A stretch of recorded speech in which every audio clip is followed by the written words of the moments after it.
This presentation reports the scope, methods, and principal findings of a literature review on cognitive development in mechanical and civil engineering. The review covers research from 2000 to 2005 with selected early foundational studies and is organized around 4 cognitive domains. Why it matters. Engineering problems tend to be ill-defined, requiring independent goal setting, constraint identification, and solution generation. Such tasks generate high cognitive demand. Understanding how cognition changes from novice to expert clarifies why some educational and workplace practices succeed while others don't. The literature is grouped into 4 categories that were recurring themes in the research. These categories are problem-solving strategies, metacognition, knowledge integration, and cognitive load management. Main difference between novice and experts in problem-solving strategies is that experts typically invest more time in problem representation and use forward-working plans derived from basic principles. Novices, on the other hand, rely on backward reasoning, trial and error, and surface cues.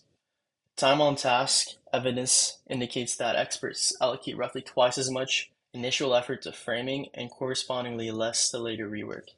Metacognition refers to planning, monitoring, and regulating one's cognitive processes.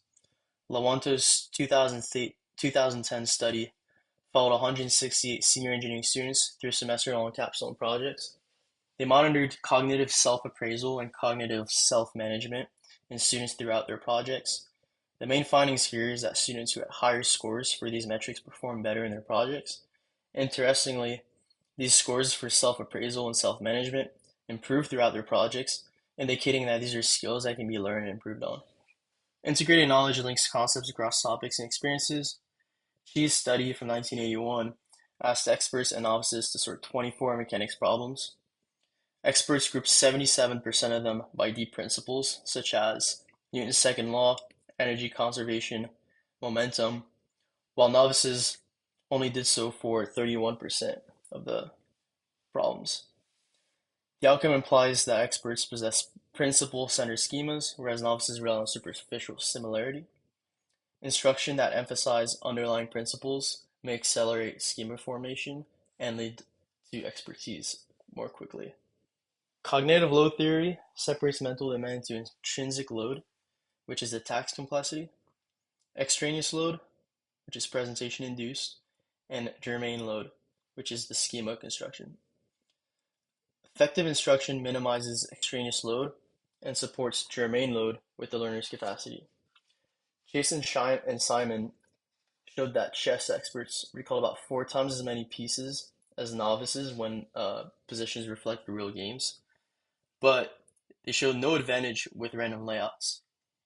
The results indicate that superior performance stems from domain-specific chunks that compress information, not from greater general memory. With these findings, we can come up with some recommended instructional practices. These are that it's important to provide an explicit, repeatable problem-solving routine early to students. Institutions should require short reflection notes after tasks to enforce metacognition. Design assignments that compel students to link concepts across courses have also been shown to be useful. And CLT principles, like beginning with worked out examples and gradually fading out the guidance and avoid unnecessary detail in instructional materials have been found to help. In the professional side, organizations should take the following measures. They should pair less experienced engineers with mentors to explain their reasoning aloud.